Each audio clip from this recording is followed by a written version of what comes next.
Avec Josué, tout a été conquis, même si j'ai quand même souligné un ou deux petits problèmes dans la liste de victoires qu'il nous avait donnée. Et maintenant, d'ailleurs, deuxième partie du livre de Josué, nous allons passer à l'installation des tribus en terre promise. Parce que, en gros, tout a été conquis une première fois avec l'armée nationale, l'armée des Israélites dans son ensemble. Mais maintenant, il faut que chaque tribu en particulier s'installe dans le territoire que Josué va lui donner. Voyons maintenant comment chacune de ces tribus va se débrouiller. On commence chapitre 13 avec les tribus situées à l'est du Jourdain, et puis dans les autres épisodes, on verra le reste des tribus situées, elles, à l'ouest du Jourdain. Josué était vieux, avancé en âge, lorsque le Seigneur lui dit « Tu es devenu vieux, avancé en âge. Or, il te reste encore une grande étendue de pays à conquérir. Voici le pays qui reste. Tous les districts de Philistins et tous ceux des Guershorites, depuis le torrent en face de l'Égypte jusqu'au territoire d'Écron au nord considéré comme cananéen. Les 5 princes philistins sont celui de Gaza, celui d'Ashdod, celui d'Ascalon, celui de Gath et celui d'Écron. Puis les Avites, au sud, tout le pays des Cananéens et Méhara, qui appartient aux Sidoniens jusqu'à Afeka, jusqu'à la frontière des Amorites. Le pays des Giblites et tout le Liban au soleil levant, depuis Baal-Gad au pied du mont Hermon jusqu'à l'entrée de Hamath. Tous les habitants de la montagne, depuis le Liban jusqu'à Méphrot-Maïm, tous les Sidoniens. C'est moi qui les déposséderai devant les fils d'Israël. Tu auras seulement à faire de ce pays l'héritage d'Israël comme je te l'ai ordonné. Partage-le maintenant pour qu'il soit l'héritage des 9 tribus et de la demi-tribu des Manassés. Avec l'autre demi-tribu, les Roubénites et les Gadites avaient reçu en héritage ce que Moïse leur avait donné au-delà du Jourdain à l'est, comme Moïse, serviteur du Seigneur, devait le leur donner. Depuis Aroër sur la rive du torrent de l'Arnon et depuis la ville qui est au milieu de cette vallée, tout le plateau de Madaba jusqu'à Dibon, toutes les villes de Shéon, roi des Amorites, qui régnait à Heshbon, jusqu'à la frontière des fils d'Ammon, le Galaad et le territoire des Guéchorites et des Maacatites, avec tout le mont Hermon et tout le Bashan jusqu'à Salca. Et dans le Bashan, tout le royaume de Og, qui régnait à Ashtaroth et à Édrei, et qui restait l'un des derniers Réphaïtes. C'est Moïse qui les avait battus et dépossédés. Mais les fils d'Israël ne dépossédèrent pas les Guéchorites ni les Maacatites. Guéchour et Maacat ont donc habité au milieu d'Israël jusqu'à ce jour. À la tribu de Lévi, seul, il ne donna pas d'héritage. Les offrandes faites au Seigneur, Dieu d'Israël, tel est son héritage, selon ce qu'il lui avait dit. Moïse avait donné à la tribu des fils de Rouben, selon leur clan, ce qui devint leur territoire, depuis Aroër qui est sur la rive du torrent de l'Arnon et depuis la ville qui est au milieu de la vallée, ainsi que tout le plateau jusqu'à Madaba. Heshbon, ainsi que toutes les villes qui sont sur le plateau, Dibon, Bamoth-Baal, Beet-Baal-Méon, Yassa, Kédémoth, Mephat, Kiryataïm, Simma, Seret-Shahar sur le mont de la vallée, Beth-Péor, les pentes du Pishga et Beth-Yeshimoth. Toutes les villes du plateau, tout le royaume de Shéon, roi des Amorites qui régnait à Heshbon. Moïse l'avait battu, ainsi que les princes de Madian, Évi, Rékem, Sour, Our et Réba, vassaux de Shéon qui habitaient le pays, et Balaam, fils de Béor, le devin, qui comptait parmi les victimes que les fils d'Israël avaient tuées par l'épée. La frontière des fils de Rouben était le Jourdain et sa région. Tel fut l'héritage des fils de Rouben, selon leurs clans, les villes et leurs villages. Moïse avait donné à la tribu de Gad, aux fils de Gad, selon leurs clans, ce qui devint leur territoire. Yazer et toutes les villes du Galaad, la moitié du pays des fils d'Amod, jusqu'à Aroër qui est en face de Rabat, depuis Heshbon jusqu'à Ramat à Mishpé et Bétonim, et depuis Mahanaïm jusqu'à la limite de l'eau des Bahar. Dans la plaine, Beth-Aram, Beth-Nimra, Soukot, Saphon, reste du royaume de Shéon, roi de Heshbon avec le Jourdain, et ses environs jusqu'à l'extrémité de la mer de Kinéret, au-delà du Jourdain, à l'est. Tel fut l'héritage des fils de Gad selon leurs clans, les villes et leurs villages. Moïse avait pourvu la demi-tribu de Manassé, et ce fut pour la demi-tribu des fils de Manassé, selon leurs clans, ce qui devint leur territoire. Depuis Mahanaïm, tout le Bashan, tout le royaume de Og, roi de Bashan, et tout le campement de Yaïr qui sont dans le Bashan, 60 villes.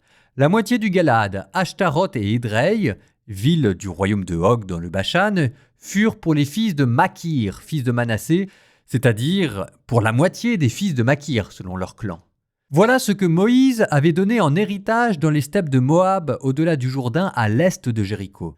Mais à la tribu de Lévi, Moïse ne donna pas d'héritage. Le Seigneur, Dieu d'Israël, c'est lui leur héritage, selon ce qu'il leur avait dit. Il n'y a pas comme un petit sentiment de déjà-vu, là? Enfin, je veux dire, dans la première partie du livre de Josué, on avait déjà conquis le pays. Et même tambour battant avec plein d'anecdotes. Et voilà que maintenant, on est en train de refaire un deuxième tour pour reconquérir ce qui a déjà été conquis et avec moins d'anecdotes.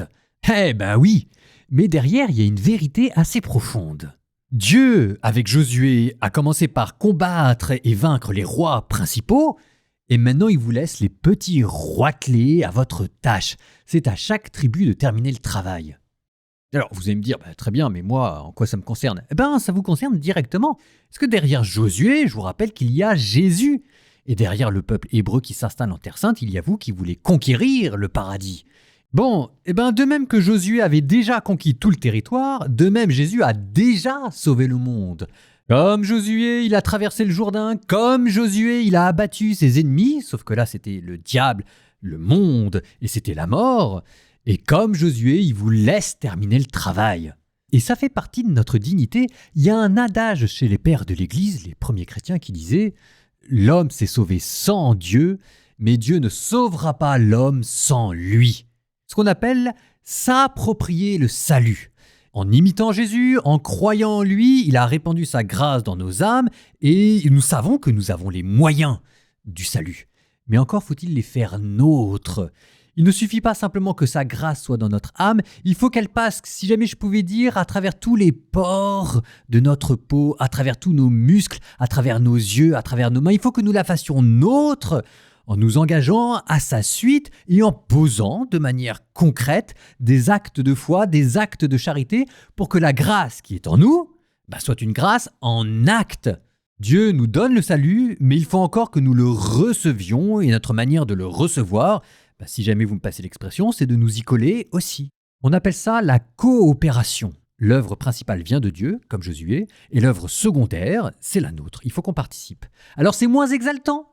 Il n'y aura peut-être pas Jéricho, il n'y aura peut-être pas autant d'éclat. N'empêche que c'est notre vie, ce seront nos petits combats, mais en fait, il n'y a pas de petits combats. C'est à nous de conquérir la Terre Sainte. Et cette Terre Sainte, on a commencé à la conquérir là, dans le chapitre qu'on vient d'entendre, à l'est du Jourdain. Et c'est assez touchant parce que ces tribus à l'est du Jourdain, vous sentez que c'est comme un refrain qui n'arrête pas de revenir. C'est comme si dans la narration biblique, elles occupaient une place qui était totalement indue. Enfin, on a l'impression qu'il n'y avait qu'elles. Elles occupaient déjà la fin du livre de Nombres. Après, Josué en a fait comme son avant-garde et sa milice de choc. Voilà qu'on commence à nouveau par décrire leur territoire. Et on se dit, mais il y a un truc là. Pourquoi est-ce que la Bible n'arrête pas d'y retourner ?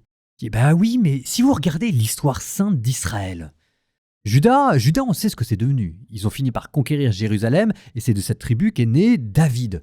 Les Lévites, on sait ce qu'ils sont devenus, ils opéraient au temple.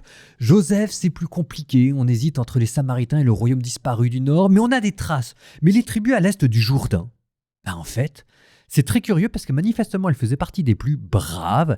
C'est elles qui ont commencé à s'installer. C'est elles qu'on commence à noter dans toutes ces listes. Mais un jour, elles vont disparaître. Pouf, comme ça. On ne sait pas ce qu'elles sont devenues. Elles ont disparu dans les limbes de l'histoire. Est-ce qu'elles ont été déportées, envahies par d'autres peuples ou est-ce qu'elles se sont assimilées aux nations païennes?